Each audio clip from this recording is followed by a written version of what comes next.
Thank you. All right, so thank you. Welcome all to Enrique's Defense. In NSC, I'm Jacopo Bongiorno from the Department of Nuclear Science and Engineering. I'm also Enrique's supervisor, obviously.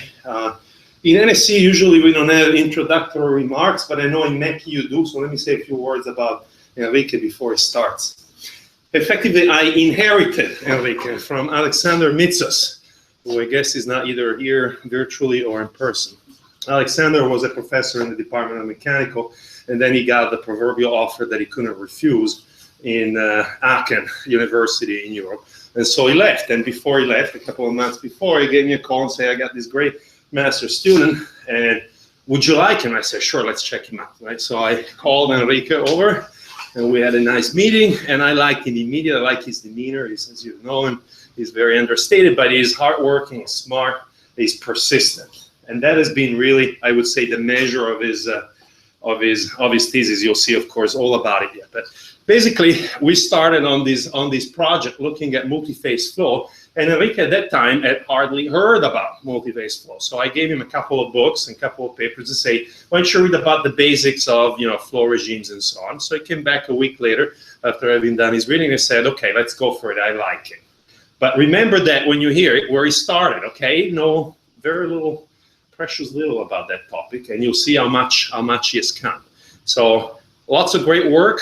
This was sponsored by the Kuwait MIT Center, and we're pleased to have here Professor Isa Safran from Kuwait University. He's been a collaborator of ours from the beginning. I would guess I'm going to say one more thing, and then I'm going to let you go because, of course, it's your time. The real turning point was about a year ago or so, when it was in the middle of all these simulations, which were very demanding and so on, and we identified perhaps the opportunity to do some experimental work for confirmation.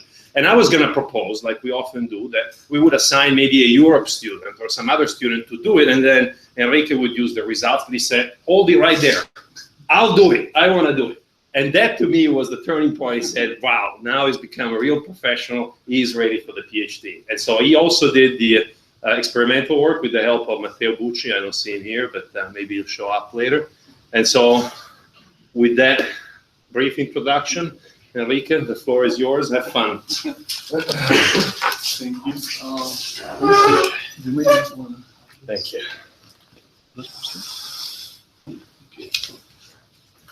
So I guess, well, Jamela Kihali is still not online, but I think we can just start. You should start. Okay. So good morning, everyone, and thanks for coming for my PhD defense.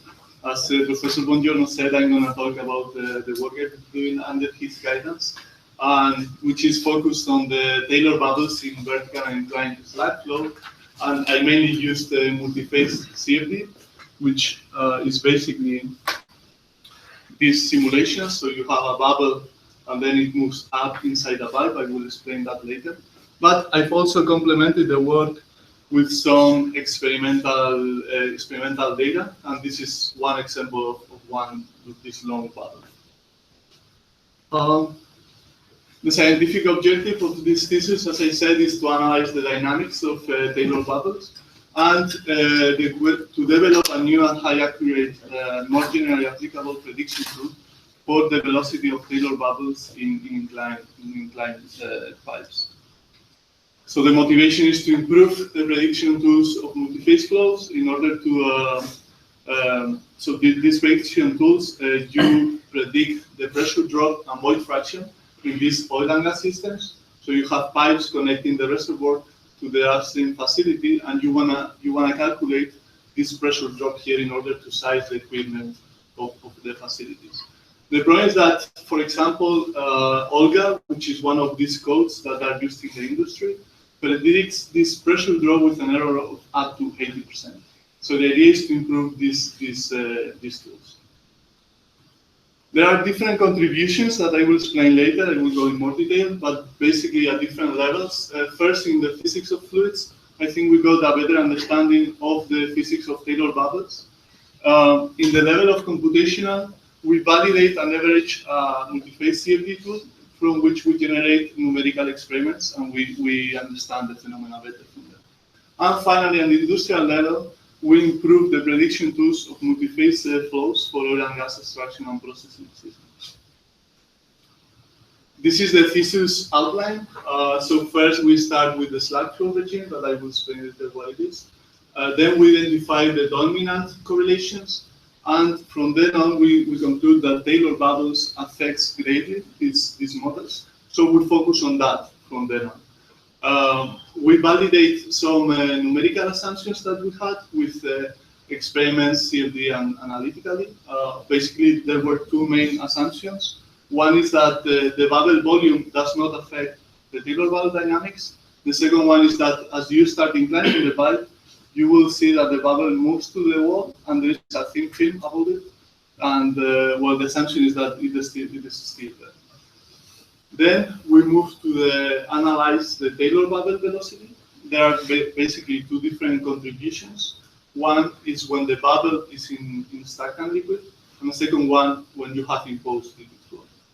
So we use this CFD tool. First, we validate. This is what you have to do if you are going to use these numerical tools.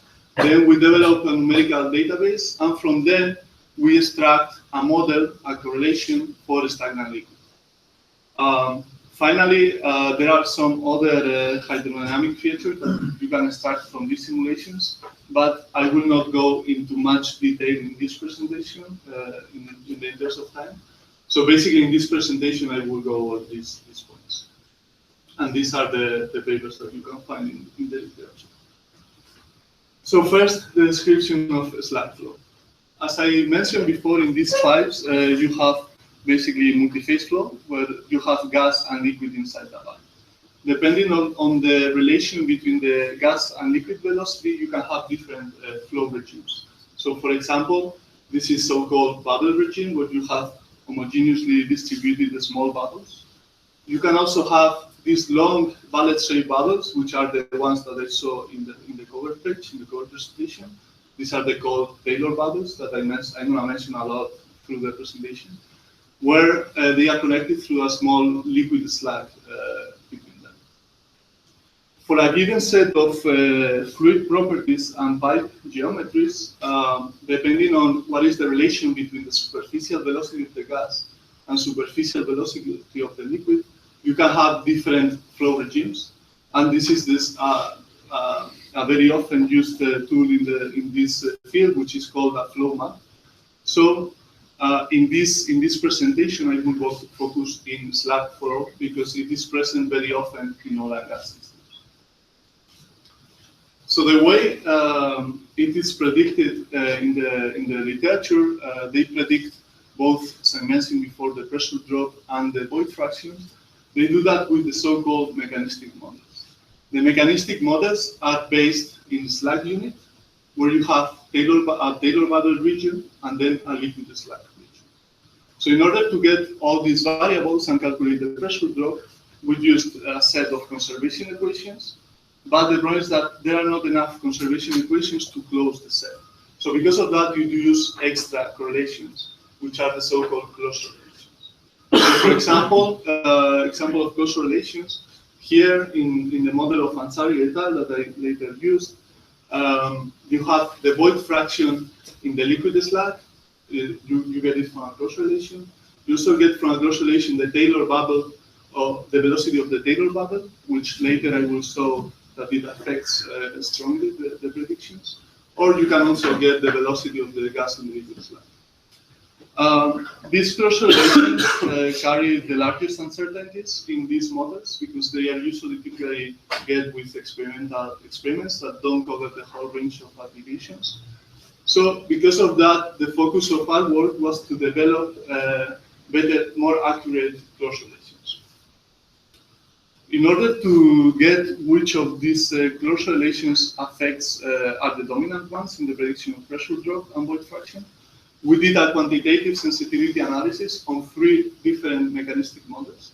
I'm not going to go through the details, but the conclusion was that the velocity of Taylor bubbles affect strongly these predictions. So because of that, from then on, we focus on Taylor bubbles, so on the dynamics of Taylor bubbles. So now I'm going to jump these numerical assumptions, and I will come back later. But I will move first for the well. First, I'm going to describe the physics of Taylor bubbles in inclined pipes. So basically, this is the Taylor bubble, and it moves up inside the pipe. And theoretically, you have 5 non-dimensional numbers, governing non-dimensional numbers. The first one is the fluid number, which is basically the velocity of the Taylor bubble. The second one is the Edwards number, which is basically the relation between the pipe diameter and the surface tension. The third one, you can use indistinguishably 2 different non-dimensional numbers because they are a combination of these two. First is the Morton number, which is also called the property number, and is based only on the properties of the fluids. Or the second one is the inverse viscosity number, which is basically a Reynolds number, where you substitute the velocity with this square root of g. Then you have the inclination angle of the pipes, theta with respect to the horizontal. And if you have imposed flow in the pipe, you also have the Reynolds number of this liquid.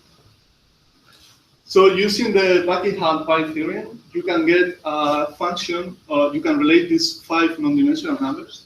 And actually the objective of this thesis is to obtain this new relation in order to apply to the mechanistic models. So in the literature, this Taylor bubble velocity is based on the assumption from Nicklin, where you divide 2 contributions. The first one is the contribution of the liquid flow, and the second one is the contribution of the velocity of the bubble in stagnant liquid. How are we going to do it? As I mentioned before, the main part of this thesis, the main tool was this CFD. We used the Transat software, which is a finite volume code with level set. The level set tracks the interface of the bubble. We did that because it enables a lot of flexibility, so you can pick different fluid properties and pipe geometries very easily. And also, you can get a very detailed analysis of the results of the simulations. The computational resources involve EOS and Titan supercomputer from the Oak Ridge National Lab. I used around, well, this was the biggest supercomputer when I started the PhD. Now is the second. I used around 2 million core hours, which are equivalent to around 20 years in my 12 processor desktop. And I run around 250 cases. The computational resources are the computational simulations are this 3D. This is a snapshot of a typical domain. 3D, I use the rectangular grid, and I get the simulation size is between 1 and 5 billion cells. We did mesh convergence for each case until we reach terminal velocity. I'll show later an example of that. And we first validated with experimental data for vertical and inclined pipes, although I won't go too much into detail of that. I will show some, but not much.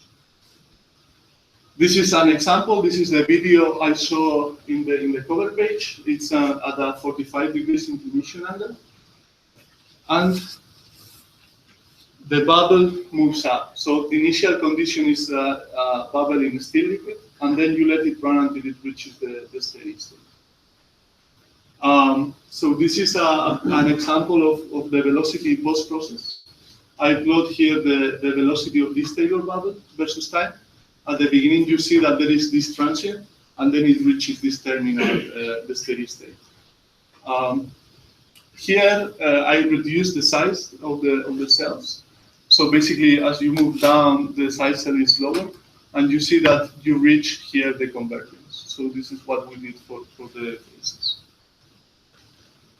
So now that I have described the physics of the Taylor bubbles and the tools I used, I'm gonna go through I'm gonna focus in the Taylor bubble velocity. Well, I'm gonna show some results to validate these numerical simulations for stagnant liquid. So this is 2 plots of the Fruit number, which is basically the terminal velocity of the bubble, with respect to the inclination angle, where 90 degrees is the vertical pipe. The red dots are the simulations. The blue crosses are the experiments, in this case from social. And the other lines are the current correlations that are in the literature. So there are two takeaways in this plot. The first one is that the simulations predict the experiments, and the second one is that the existing correlations fail to predict this terminal velocity. So we conclude that there is room for improvement. Also, here is the same plot, but in this case, the experiments are the ones that I run in the lab. So basically, it's the same idea. So because of that, once we validate the tool and we saw that there is room for improvement, we went to generate an ample database. So this is the map of white and Vermont. On the y-axis, you have this Morton number, the property fluid. It only depends on the fluid properties. On the x-axis, you have edwos. So basically, this line is water. Morton number equal to 10 to the minus 11 approximately. And here is cone side. So as you increase the viscosity, you move up in this map. Also, here, approximately as you increase the pipe diameter, you move to the right here. So the blue lines, the blue dots, are the cases that we use to validate. And the green dots are the numerical database that cover this oil and gas practical system properties. So the lower bound of the edwos was set because as you keep decreasing the pipe size, you reach a point where the bubble fills the pipe and then it doesn't move up anymore. And then the upper value of the edwos is set with the upper stable Taylor value. So if you keep increasing the pipe size, at the end, this Taylor value doesn't exist anymore, and you have this cap value that does not fill the whole pipe diameter. And also the upper and the lower Morton number is based on the properties of these fluids that you find in these oil and gas systems. The red crosses here is just the experimental benchmark that I will show later, gathered from the literature, to validate this new correlation. So here you have edwos, Morton, and then you have kind of a third axis where you have all the inclination angles from vertical to horizontal. This is an example of the validation of the results for vertical pipes, the fluid number versus the edwos number. And for different Morton numbers, the points are the simulation results. The lines is a correlation from the literature from Vienna. It matches well. This is another example for one of these hydrodynamic features. So here is the pipe, the film thickness of the bubble versus the inverse viscosity numbers, also for different Morton numbers, and compare with the correlation from level. So once I described the database, we went to get a new closure relation that predicts this terminal velocity. So in searching with this correlation, we started with a force balance on the Taylor bubble, which was basically the procedure followed by Hassan and Kabir. Here you balance the buoyancy force. You equal the buoyancy force with the drag force, and you can get this equation. So you have this is the drag coefficient, this is the cross-sectional area, and this is the volume. And you kind of embedded these terms in this G function, and you try to estimate what is this function. In this case, we approximated by these exponents, depending on edwos and Morton. And this is an example for one case, where this is the non-dimensionalized fluid terminal velocity versus inclination angle. This is vertical. The red dots are the simulation results, and the blue line is this initial proposed model. The problem with this model is that there was two. Like, you cannot control very well this flat of the dots, and also this rapid decay here from low degrees angles are not captured very well. So we moved to a second function set, which is this one, where it's based on, it has two functions. The first exponential function controls this rapid decay here at low degrees angles. And this second function, 1 plus c sine of 2 theta, controls the amplitude of this non-dimensional velocity. And also, like these coefficients, B and C, depends on the edwos and Morton number. So now I'm going to show how does this apply to the whole numerical database. Just to remind you, this is the numerical database plot in the white and Vermont map. And these are each case, the non-dimensionalized fluid number with respect to the inclination angle. And you can see that the red dots are the simulations. And the green line is this final proposed model. And you can see that they capture this. These are the proposed prediction against the numerical database, the numerical data versus the predictions. And these are the results compared with the current correlations. So in this plot, I'm showing the cumulative error plot, which basically is telling you that around 70% of the numerical data is predicted with an error lower than 10%. So here, the red line is the proposed correlation. So the steepest it is this line, the better, basically. And you can see that if you compare with the current correlations, it clearly outperforms them. This is some values. E2 is the average error. E3 is the standard deviation. And R squared is the coefficient of determination. So if you compare the values, yeah, it outperforms these correlations. However, once we did that with the numerical database performed, we moved and we tested this correlation with experimental data gathered from the literature, which are shown in this plot. So we did the same. Here is just all cases. So in all cases, the red dots are the experimental database. The green line is this new correlation. And in general, it predicts well the terminal velocity. There is just these two cases that are a bit outliers, case 6 and case 7. But if you take a closer look, case 7 are experiments performed with water, and they are kind of out of the data range that we generated the model. Here is the same slide I saw before with experimental data. The same idea, like around 70% of the experimental data are predicted with an error lower than 10%. And the values are also better for R correlation. So once I saw these results, for these simulations, as I mentioned before, I had two assumptions. The first one was that as you start inclining the pipe, you don't know if the Taylor bubble volume will affect the dynamics and the terminal velocity. So for vertical pipes, it is proven, and there is a lot of research on that. For inclined pipes, that's not the case. And second one, I will show the question is what happens with this thin film above the pipe. So first, I will go through the first assumption. Here is just one. Well, we first started with experiments. This is an example of one of the experimental post-process. In the upper picture, you have a picture of the bubble.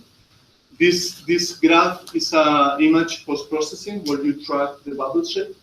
And this is the pipe, the tip position with respect to time. So I will show a short video. Here is the bubble, the experimental bubble, the image tracking, and then you get the bubble tip position. So the fact that you fit a line there, a linear fitted, it means that the terminal velocity has reached, so steady state has reached. So here, what I saw is like for this fluid, 50% water, 50% methanol, for different measurements, for 5 different inclination angles, different measurements where the bubble volume decreases as you go to the right. I showed the error of each velocity measurement with respect to the average velocity. So here you can see that this error first is lower than 1%, so it's pretty low. And second, you can see that the bubble volume does not affect this terminal velocity. Second, we also did some simulations. So what I'm showing here is the bubble shape for 2 inclination angles and 2 different volumes. You see that 0 is the center line of the pipe, -1 is the right pipe wall, and 1 is the left pipe wall, and 1 is the right pipe wall. So you can see that for these two different volumes, the bubble shape perfectly matches. And third, we compare the experiments that we perform and the simulations. In this case, I am showing two pictures of two different bubbles, where the volume of this bubble is 30% this volume, and the red line is the simulations that we perform with CFD. And again, you can see that the shape is the same for the three different. So the answer to the first question is yes. Now we move to the second assumption. So as you start inclining the pipe, the bubble will move to the wall. This is the same bubbles profile I showed before. This is for 90 degrees vertical. And as you start inclining, you get this bubble moving to the wall. So as you keep inclining, this film will be lower and lower. The question is, what is the actual physical situation on that? Like, you will have this film there, or you actually have the gas touching this pipe wall. And the dynamics are different because you have this extra triple point that may change your bubble velocity. So we found that there is nothing in the literature that studied this. So we went to analyze what is this film drainage of the film and see what's happened. So basically, here is the bubble moving up. Here, this is a cross section of this bubble, where you have this film draining because of the action of gravity. I will show a video now. This is the same video I'll show in the cover page. It has an inclination angle of 50 degrees.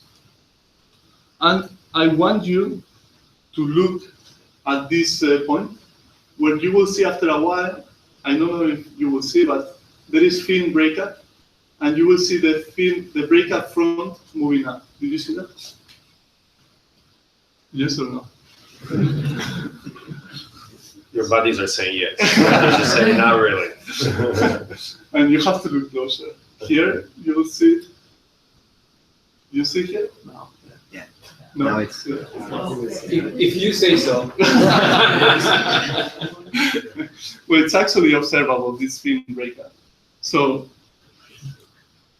what's happening here is that as the bubble moves, you see this film drainage here. So we can actually model analytically, analyze it starting with the Navier-Stokes, how this happens. So we start with the Navier-Stokes. Here in this film, we apply lubrication approximations, which is basically because the film is very small. And then with the continuity equations, you can get this film drainage equation, which is basically this PTE. You have different terms here. You have the surface tension term, which gives you the pressure jump in the interface. You have the intermolecular forces. Basically, I model it with the van der Waals, only the van der Waals forces, attractive forces. A is this Hammaker constant, which is positive when it's attractive, which is the case. And then you have other terms due to gravity. You can actually simplify this PDE, rather complex PDE, if you approximate this dpdx equal to 0, and you assume that the intermolecular forces does not play a role. So you get this more simpler equation too. With initial and boundary conditions, where phi equals 0 is basically this upper point, you can get an analytical solution of this PD, which is this one. This equation is important because it's telling you how this film drains with time at this point, which is basically the thinnest part of the film. And it's where we saw that the film breaks. What someone saw, someone didn't. I saw. So the first point is to compare what are the results between equation 1 and equation 2, where I get these simplifications. So this is just 2 plots for this film thickness, but with 4 different times versus this phi, which is the azimuthal angle. Comparing with a finite difference approximation, well, finite difference in MATLAB, this solution of these 2 PDs. So you can see that basically the lines overlap. So this approximation works for it. Also, you can compare this, the solution of equation 1 with this analytical one, which is this plot. You have the film thickness versus time, the film thickness at phi equals 0, And you can see that, again, the lines overlap. There is only, I mean, this is a log, but if you look it closer here, you will see that here the original PD gets a bit lower. So it's when the intermolecular forces are started to come into play. The problem is that this is around 100 nanometers, which is far from the application we are interested in. So we are interested in this initial region. So once we have this, this model, which is basically this one, the analytical solution, we can non-dimensionalize with the critical film thickness. The critical film thickness, HC, is the thickness at which this film will break, that we saw that it breaks before. So if we non-dimensionalize that equation, here I am showing this non-dimensional film thickness versus time. So you see that it keeps draining this thickness. Also, there are three different initial thicknesses, but after a while, this part of the right-hand side equation become negligible with respect to time, and the three lines overlap. Basically, when you have an initial thicker film, it drains faster. And it keeps draining until it reaches this non-dimensional equal to 1. So it reaches this critical thickness. So at this point, the film will break. Now, given a safety factor of 10, 1 order of magnitude, if you are in this region, you can assure that the film is still above the value. So basically, this is our criterion. If you are in this region, you will have a film above the value. And this is the case for the numerical simulations I saw before. It has this criterion has other applications. You can also apply it for mechanistic modeling to calculate the pressure drop, or you can, an important applications may be to flow assurance. Basically, in these high viscosity oil pipes, the oil corrodes the pipe wall, and there is some solid deposition. So in order to avoid that, you add some antioxidants to reduce the oxidation. So if you can actually assure that there is this thin film touching the pipe wall, you can predict that this will happen. So this was the previous work. The previous slides are basically the analytical analysis. But we also went to the experimental validations. It may be this turning point that Professor Buongiorno mentioned. This is just a snapshot. It's rather messy, but basically, this is the high-speed camera, and this is the test section, and this is the inclined tube here. So basically, you are taking pictures of this part, which is the experience I showed before.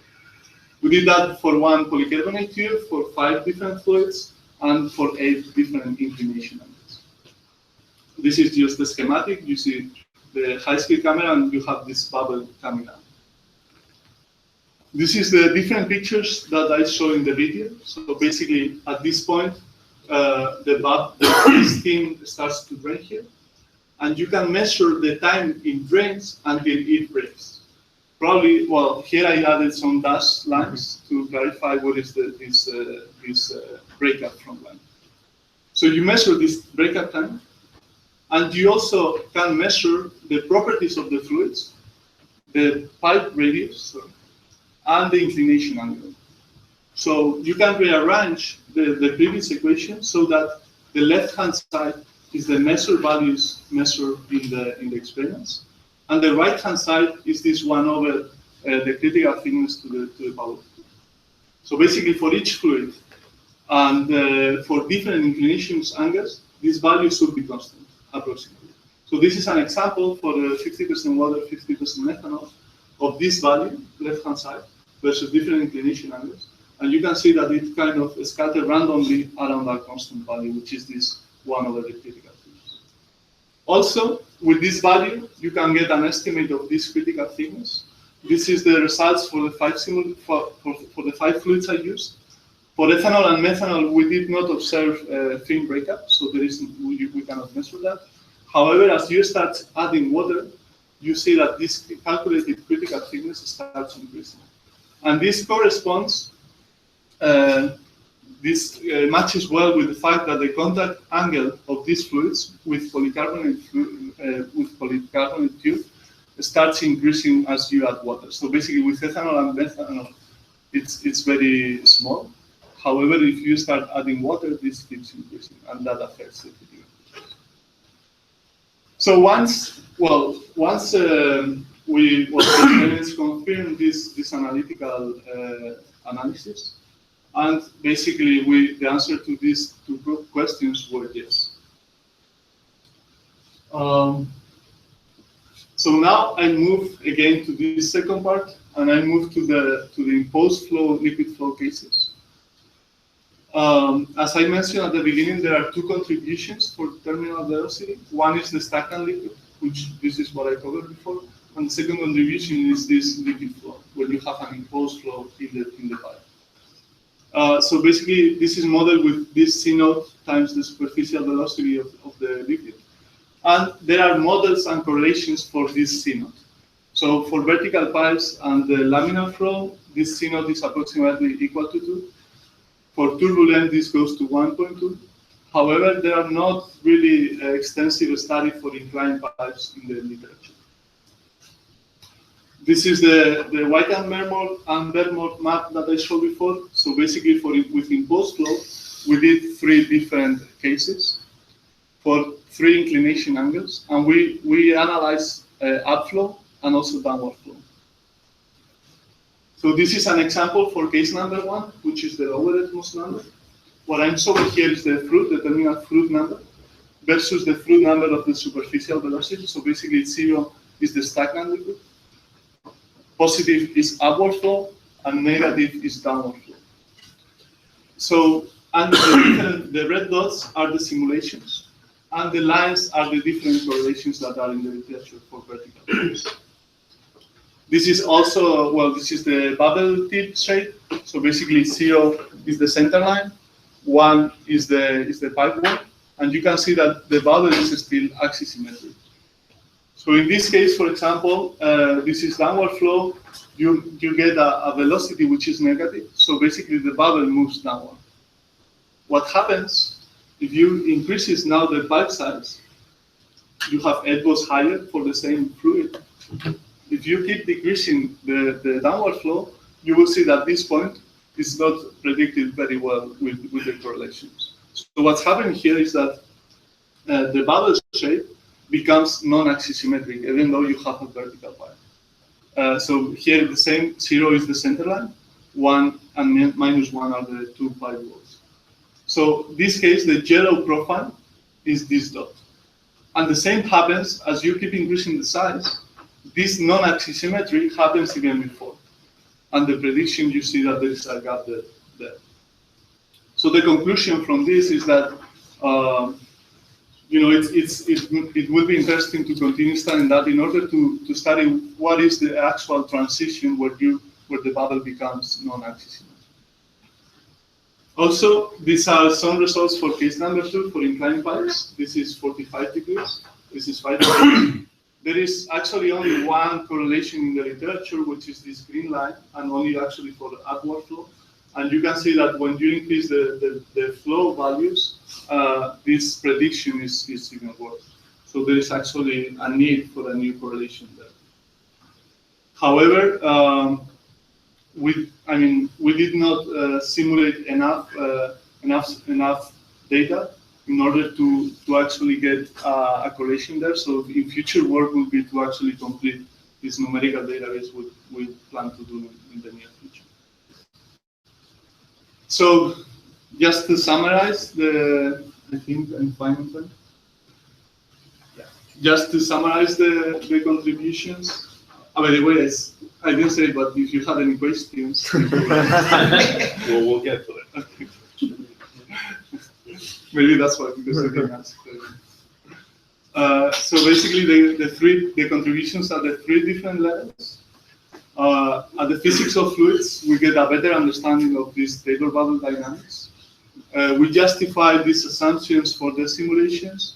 We propose a new model that predicts better than the current correlations, predicts better the Taylor bubble in stagnant pipes. And we analyzed some Taylor bubbles in pipes with imposed liquid flow, and we actually saw that there is a need for further study. The computational level, we validated and leveraged a multi-phase CFD tool in order to study this phenomena, which actually this is something new because until now, as I mentioned before, it was mainly studied with experiments. And I think it's the first time that someone does it to generate across relations with numerical data. And finally, in the industrial level, the idea is to improve these prediction tools for these oil and gas systems. And we also identify the dominant cross relations in the mechanistic models. In the future work, as I mentioned, the immediate future work will be to model the bubble velocity with impulse flow. In order to do that, we need to generate more data. It may be interesting, I didn't show in this presentation, but it's very interesting to get some models for other hydrodynamic features. So for example, the film thickness as you start designing the pipe, or the unperturbed region above the bubble and so on. Also, to analyze, study the maximum edge loss under which Taylor bubble exists. So as I mentioned before, the upper band for edge loss is where you have this transition from Taylor bubble to gap bubble. For vertical pipes, there are some analytical studies and experiments, but however, for inclined pipes, I did not find that. So that may be interesting. Because basically, when you have that, there is a transition that you kind of skip slack flow and you go directly to gap flow, two-phase flow. And finally, analyze further a breakup mechanism that we observe in this within pipe flow. So basically, as you keep increasing the flow, the bubble breaks from the bottom of the bubble as this stagnant pressure below the bubble is higher. In the computational level, it may be, well, we have proven here that CFD is a useful complementary tool. So it may be interesting to also use this tool for other cross relations. And finally, at the industrial level, implement these cross relations in the mechanistic models. So at this point, I would like to thank my committee members. In particular, first, my advisor, Professor Bongiorno. I think I remember the very first meeting I was with him. It happened to be summer 2012, and it was the Eurocup running. And actually, it was the same day that Italy, which was a very promising young team, tied against Spain in the group, which was a powerful spot back then. So the meeting went very smooth. Unfortunately for me, the Euro kept running, right? And the final was Spain-Italy. And at this point, somehow Spain swept Italy. So, you know, the beginning was a bit rough, but I think later we get better. No, jokes aside, I think it's been great to work with him. I've learned a lot from his analytical skills, you know, the way he studies the phenomena, the physical phenomena. Also, like, he's an amazing teacher, so it's very nice to listen to his explanations. I feel I understand everything that he says, and after 5 minutes, when I came out of the room of the office, somehow I forget it, or some of it. I also would like to thank all the committee members by alphabetical order. First, Professor Al-Safran. I thank you very much for your involvement. And actually, you are here today. He's flying from Kuwait. So I think this has benefited a lot the project. Also, Professor Baglietto for all his availability and his remarks. From Jamel Akehal, I don't know if he's listening to me somehow, but it was very good to have a person from the software, from the code developer, because this tight relation, even though it was a commercial software, we feel that we have a lot of access to this code. And finally, last but definitely not least, Professor Yu.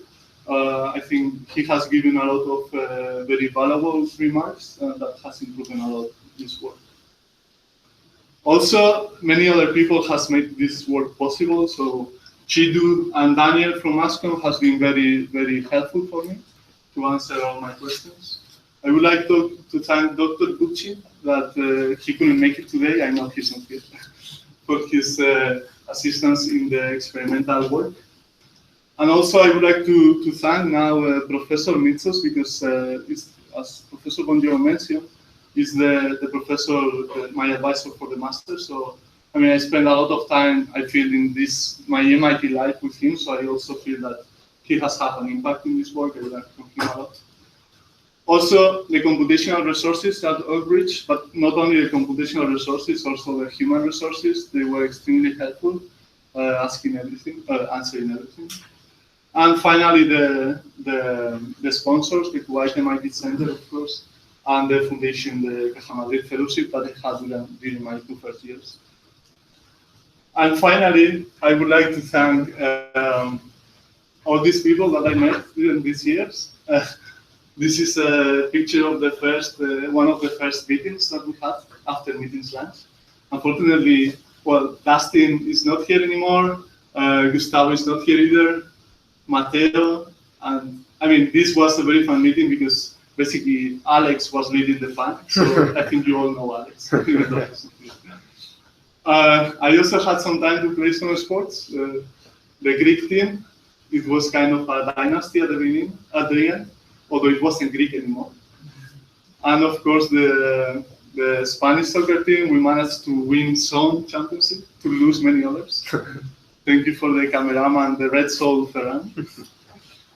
And one of the persons that made the strategy of these teams sent me a few days ago an email saying that, I mean, you should be aggressive in the defense. And he sent me this sketch that finally I didn't follow.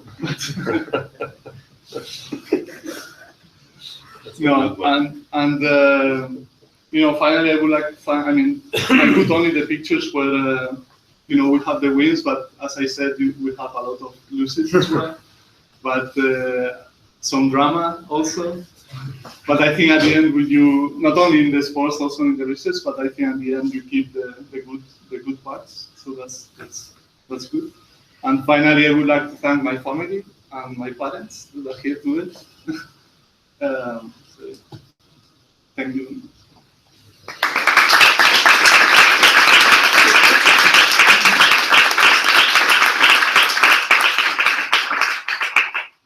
And we definitely have a few minutes for questions. Maybe we start from the committee, if there are any, and then move on to the general audience. So I was going to ask, since you're going to be a PhD, like Professor Bernardo would say, right? Now you're going to be. So I was going to ask for your perspective about this very complicated problem of the mixed phase flow in the pipe, right? And it seems that you took a really profitable turn focusing on the Taylor bubbles. But can you address the general problem? I mean, most people thinking about the problem would not immediately think about the Taylor bubble, right? They might think about a pipe with stuff going on above and below, and suddenly it goes pop or some breakup. I mean, can you talk a little bit about the general problem, like maybe the next 3 or 4 theses should be done? The next 3 or 4? Yeah, that's true. So, I mean, it's a very, slack flow in particular is a very complex flow regime. So my idea at the beginning was to try to simplify this problem and analyze it in small parts. For the next thesis, I think the immediate next one may be to analyze further this impulse flow. So first generate more data for this low Reynolds number. And second, as you keep increasing the Reynolds number, probably it will get a bit messy, the simulation. So, you know, it's a work maybe Professor Bagueto's student can do. In terms of analyzing this complex phenomena, the whole with the CFD, I think, I'm not sure how successful that will be. I think it would be more successful to kind of simplify between pieces. Because when you have all the complex phenomena, you have coalescence and the breakup of the film and so on. I think currently the CFD models cannot capture perfectly well that. So I think it may have to be, the next step will have to be a bit more on the numerical development. Any other questions? Professor Balsafo, Professor Bagueto? Yeah, I do have two questions. First of all, I'd like to congratulate you for this fine work. My first question is, what you simulated is a single Taylor bubble, right? And we know that in reality, it's a trail of several of these bubbles. And most of the time, those bubbles are interacting to each other. So how would this reality of the interaction of those Taylor bubbles might affect the predictive model that you develop. Of the velocity. Yeah. So basically, let me go. Oh, sorry. Let me go to one backup slide.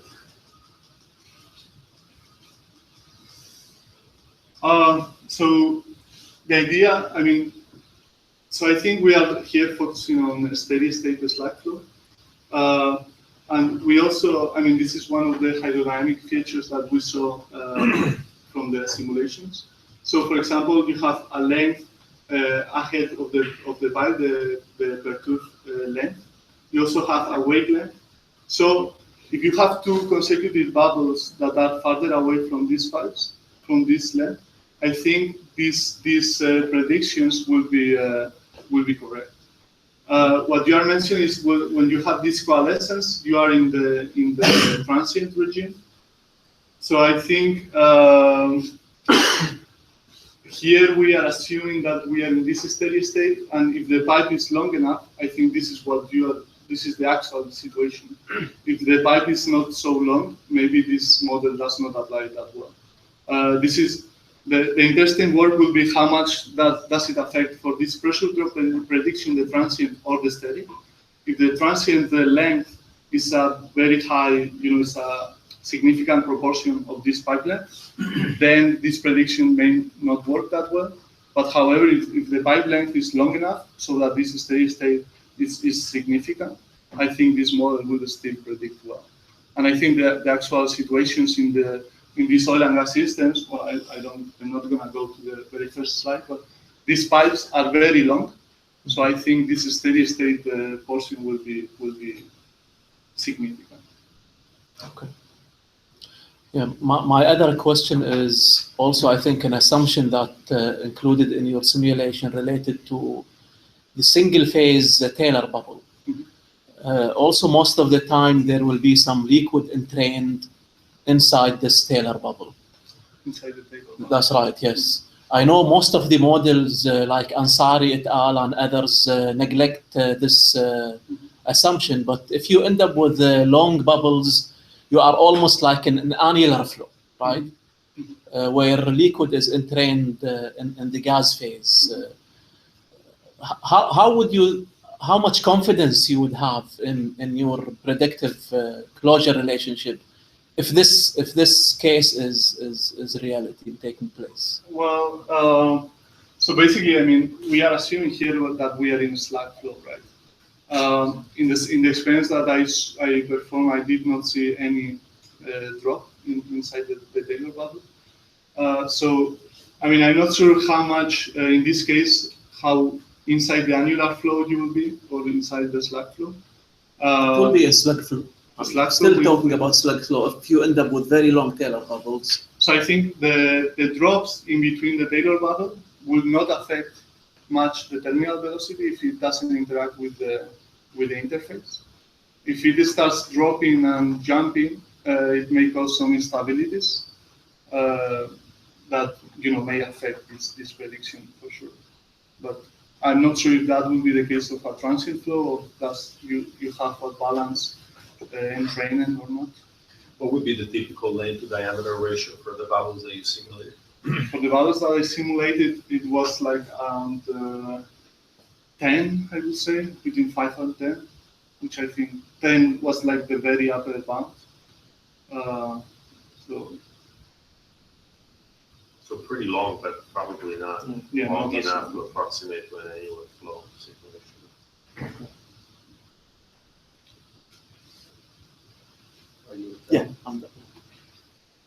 First of all, you've done great work, and Professor Gonzalez made sure that you answered all the questions on that. So I'll have to go a little bit past that and try to extend a little bit possible applicability of your work. My short experience with the oil and gas industry, one of the big challenges they had was with all gas, when they have long pipeline and changes in elevations, they cannot predict if slugging will happen. Right? Now, the way we answered that, we provided them a coupling of 3D CFD for everything that is inclined and 1D Olga everywhere else. Of course, that's computationally expensive. So I was wondering if any of this work would be extended to answer the question of, do you have slugging? Can you predict that? I mean, I think that you can use these tools to analyze this transient, which will be the case that to analyze if you have a study. But definitely it will get a bit, I mean, more expensive work because I am all the results here. I analyze until you get a steady state. In this case, you have transient. It may be more complex, and also I'm not. I mean, I don't have experience. I've read some, but I'm not sure how the CFT codes actually predict these instabilities that you have when you have severe sliding.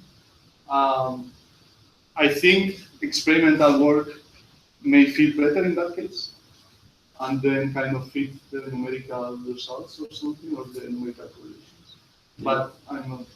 From your learning on all the shape of the bubbles and positions in the pipe, do you think there could be a way of going back and maybe refit the PyTel map and see if you can get a better description of where the slide is? You mean to generate an actual flow regime map with a simulation? Corrected flow regime map from your learning, or see if there is a need to correct it. Have you tried to look if you have a need to correct it? No, I haven't looked in the flow regime map. But at the same, as I mentioned, like when you have these transitions between different regimes, I think this is caused by instabilities. And I think this may be better. I think it matches better to study with experimental work, but I'm not really sure. But is it fair to say that you got close to at least one boundary when you were looking at what's the maximum head-pose number beyond which the slide no longer exists, and you transition into some kind of cap or churn? Yeah, exactly. So basically here, what I observe as you keep increasing the pipe diameter, you see that the Taylor bubble, the code cannot predict a Taylor bubble, and you see some shredding. So I'm not sure if you can actually predict this boundary exactly with simulations, but definitely you observe something there with the numerical simulations. We see that the Taylor bubble is not sustained anymore. So maybe at the back of all these questions, there's an issue. Namely, most of the computations, for obviously understandable reasons, are for relatively small length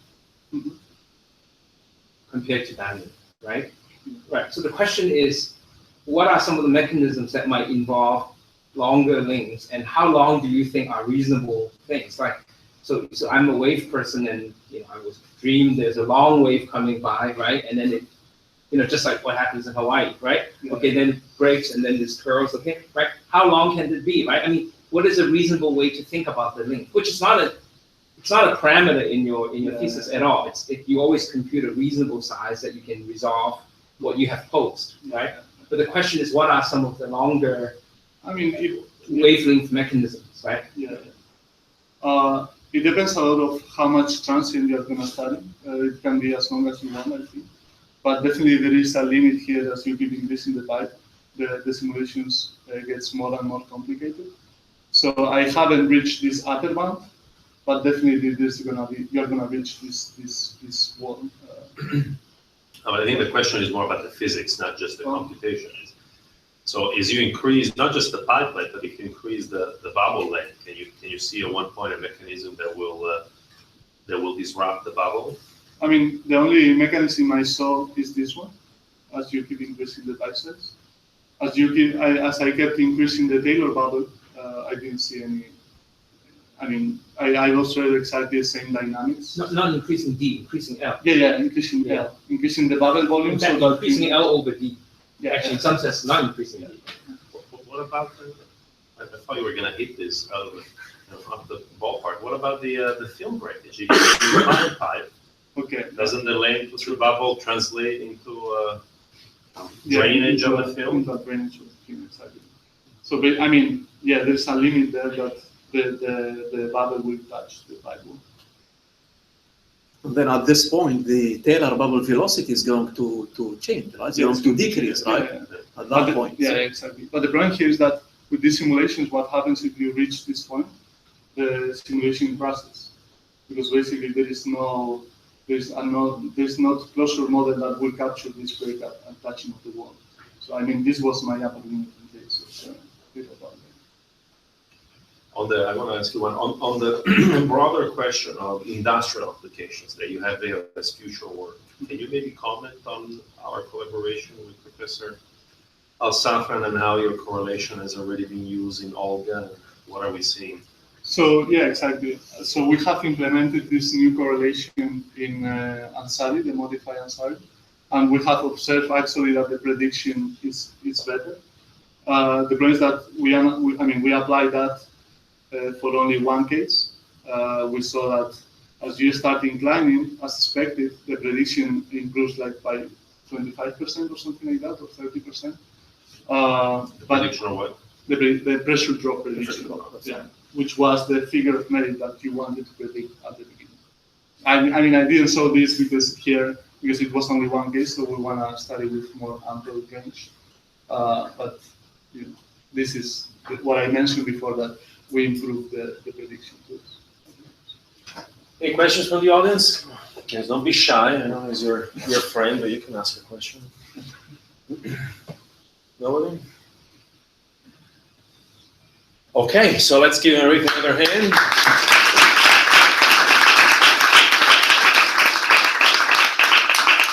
And then we're going to need everybody, including you, to leave the room and just let the committee discuss, and then we'll come out and announce. You go.